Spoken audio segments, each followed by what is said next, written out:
pessoal, então como nós já vimos, existem diferentes tipos de manômetros. O que nós temos aqui é muito utilizado, ele é chamado de manômetro diferencial, é um manômetro bastante simples, ele é semelhante ao tubo em U e a diferenciação nesse caso é que a conexão dele ele pode ser instalado em tubulações distintas, como no caso aqui apresentado nessa figura, né? Então aqui nós temos a tubulação E e a tubulação A. E a outra situação é ele instalado em dois pontos, né? Na mesma tubulação. Então nós vamos ver nesse vídeo como é feita o desenvolvimento da equação para esse tipo de aplicação do manômetro diferencial. Então, para o manômetro diferencial, ele vai indicar, diferentemente no manômetro tubo em U, ele indica a diferença de pressão entre dois pontos. Então, nesse caso, nós temos a diferença de pressão entre o ponto A e o ponto E. Então, imaginamos que nós temos duas tubulações, né, conduzindo líquidos distintos, e esse manômetro foi instalado com o objetivo de verificar a diferença de pressão entre essas duas tubulações. Então, para isso, nós precisamos desenvolver a equação para esse tipo de instalação. Então, o primeiro passo é determinar um plano horizontal onde nós vamos ter o equilíbrio das pressões.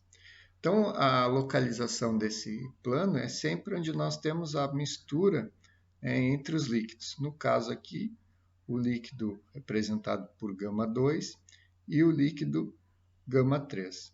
Em geral aqui, né, nós vamos ter o líquido γ3 é o mercúrio, que é o líquido manométrico. E nós podemos dizer que γ2 aqui é um óleo e γ1 água.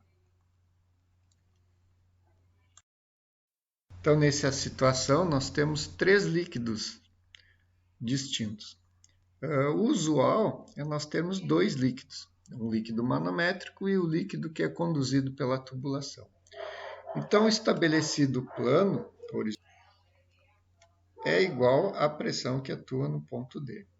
Então, nesse caso, a pressão em C é igual à pressão em D. Muito bem, isso então é o teorema de Stevin, né? Que as pressões num plano horizontal são as mesmas.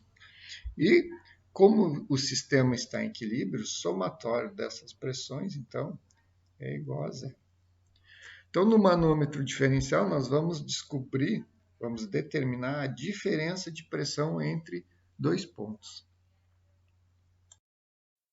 Bom, então, a pressão que atua em C, que nós precisamos descobrir, e quais são as pressões que atuam no ponto D. Nós precisamos, então, sabermos as pressões que atuam no ponto C e as pressões que atuam no ponto D. Bom, em relação ao ponto C, observando no desenho, nós verificamos aqui que nós temos todo esse lado aqui do manômetro que contribui para a pressão no ponto C. Então, nós temos aqui uma coluna do líquido de mercúrio e uma coluna de água. Então, essas colunas vão exercer uma pressão no ponto C. Então, nós começamos, podemos começar aqui pelo ponto A. Então, esse ponto A, né, vai atuar horizontalmente. Então, o valor da pressão em A é a mesma nesse plano horizontal. Então, ele atua nesse ponto aqui. Então, de PA para o ponto C, nós estamos no sentido descendente. Então, sempre as pressões no sentido descendente, elas se somam. Então, nós vamos ter PA mais a pressão aqui, que atua no ponto B. O que vai ser essa pressão? Relacionada à coluna H1 de γ1. chegamos no ponto B. Do ponto B até o ponto C, nós temos uma coluna H3 do gama 3. Então, mais gama 3 vezes H3. Muito bem. Chegamos no ponto C, essa pressão que atua no ponto C vai ser igual à pressão no ponto D. Então, vamos determinar quais são as pressões que atuam no ponto D agora. Então, as pressões que atuam no ponto D estão relacionadas a esse braço aqui do manômetro. Então, nós temos a pressão na tubulação, representada pelo ponto E, e mais a coluna de líquido H2 de gama 2, né, representada por um óleo. Então, podemos descrever as equações, né, novamente partindo do ponto E, representando que a pressão no ponto E atua horizontalmente, é o mesmo valor, então atua aqui no início do tubo do manômetro. Então, do ponto E até o ponto D, nós temos uma altura H2 num sentido descendente, então nós estamos somando as pressões. Então, P mais gama 2 vezes H2. Então, vejam, chegamos no ponto D, encerramos as contribuições de pressão no ponto D. Agora, nós temos que igualar as equações. Vamos igualar as equações. Então, vamos ter que PA igualando as pressões, então vamos ter que, igualando as pressões PC e PD, nós vamos ter PA mais gama 1 vezes H1 mais gama 3 vezes H3, igual a pressão do ponto E mais gama 2 vezes H2. Muito bem, agora vamos organizar os termos da equação. Então, nós vamos ter que PA menos PE igual a gama 2 vezes H2, né, menos gama 1 vezes H1, menos gama 3 vezes H3.